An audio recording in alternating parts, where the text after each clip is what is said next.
Titre, le gibet de l'oubli. Le vent hurlait comme une âme en peine autour de la grange abandonnée, griffant les murs de bois vermoulu et se faufilant à travers les fissures comme des doigts glacés. À l'intérieur, l'obscurité était presque tangible, un manteau pesant qui étouffait les sens et amplifiait chaque son. 4 adolescents, éclairés par la faible lumière tremblotante de leur téléphone, se serraient au centre de l'espace, respirant difficilement, chaque souffle visible comme une volute fantomatique. Ils étaient amis depuis l'enfance.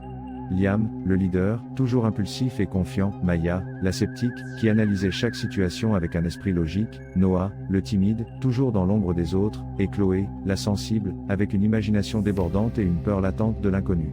Cette nuit-là, poussés par la bravade adolescente et une recherche insatiable de sensations fortes, ils avaient décidé de s'aventurer dans la grange, attirés par la légende urbaine qui l'entourait, le jeu du pendu. « Tu es sûr de ça, Liam » demanda Chloé, sa voix tremblante à peine audible au-dessus du vent. « Je n'aime rien dans cet endroit. » Liam leva les yeux au ciel, son visage illuminé par l'écran du téléphone avec un sourire moqueur. « Allez, Chloé, ne fais pas ta poule mouillée.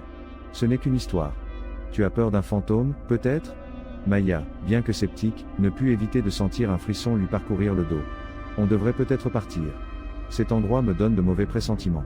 Noah, comme toujours, restait silencieux, observant l'environnement avec des yeux prudents.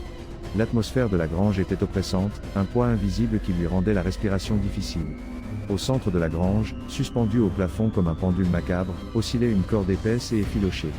Le bois du toit craquait à chaque mouvement, créant un son guttural qui résonnait dans le silence sépulcral. Sous la corde, sur le sol couvert de poussière et d'excréments de rongeurs, quelqu'un avait dessiné un espace pour les lettres dans le sable. Un frisson parcourut la colonne vertébrale de Chloé. « Bien, c'est parti », annonça Liam, sortant une petite pierre de sa poche. « Je choisis le mot. » Il s'accroupit et commença à dessiner les lignes qui représentaient les lettres dans le sable. « Quel est le mot » demanda Maya, essayant de garder une voix ferme. Liam se releva, avec un sourire inquiétant sur le visage. « Vous devrez deviner. Règle du jeu, une lettre par tour. Si vous échouez, quelque chose de mauvais se produit. Compris ? » Le silence s'empara de nouveau de la grange. Chloé sentit l'air s'épaissir autour d'elle, comme si une présence invisible l'observait. Maya fut la première à prendre un risque. « Ah » Liam secoua la tête. « Incorrect. » Un murmure glacé parcourut la grange, un son à peine perceptible qui semblait provenir de l'obscurité. Chloé sentit un frisson la parcourir de la tête aux pieds. Noah avala sa salive difficilement et suggéra « Liam secoua de nouveau la tête. Le murmure s'intensifia, se transformant en un murmure inintelligible. Chloé sentit que quelqu'un l'observait depuis les ombres. La suivante fut Chloé. « dit-elle tremblante. « Incorrect. » Le murmure se transforma en une voix rauque et éteinte qui semblait provenir de la corde qui pendait du plafond. La voix murmura « Devinez. Devinez. » Liam sourit avec malice. « Mon tour. »« Oh. Correct. » Liam écrivit la lettre dans l'espace correspondant. La voix devint plus forte, plus claire, plus menaçante. « Continuez à jouer. Continuez à jouer. » À mesure que le jeu avançait, la tension augmentait de façon exponentielle.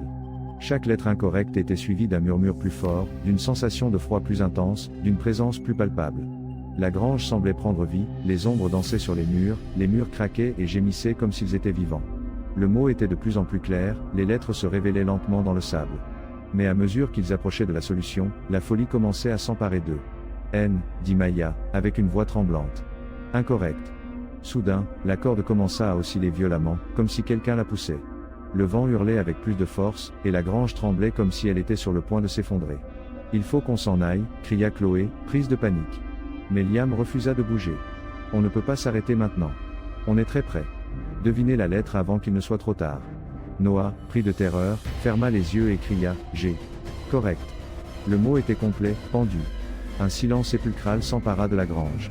Soudain, la corde tomba au sol avec un coup sourd.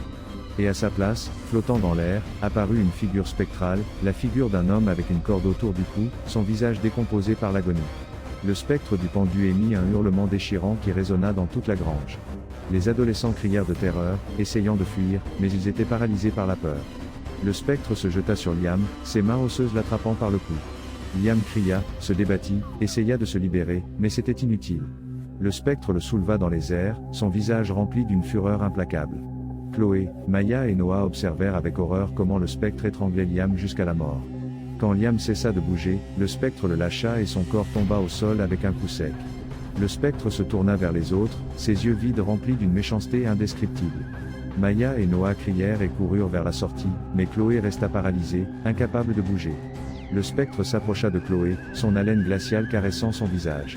Chloé ferma les yeux, attendant le pire. Mais alors, quelque chose d'inattendu se produisit. Le spectre s'arrêta devant elle et, dans un murmure qui semblait venir des profondeurs de l'enfer, lui dit « Souviens-toi. N'oublie jamais. » Et puis, il disparut. Chloé ouvrit les yeux. La grange était silencieuse, la corde gisait sur le sol, le corps de Liam gisait inerte à ses côtés. Maya et Noah avaient disparu. Chloé sortit en courant de la grange, sans regarder en arrière. Elle courut jusqu'à la route principale, où elle fut retrouvée des heures plus tard par un conducteur de passage. Elle ne fut plus jamais la même. L'image du spectre du pendu la poursuivit pendant le reste de sa vie. Et chaque fois qu'elle entendait le mot pendu, elle sentait un frisson lui parcourir le dos et se souvenait de l'horrible nuit dans la grange abandonnée. Le gibet de l'oubli l'avait marquée à jamais. La folie et la mort l'attendaient patiemment, lui rappelant le jeu auquel elle n'aurait jamais dû jouer.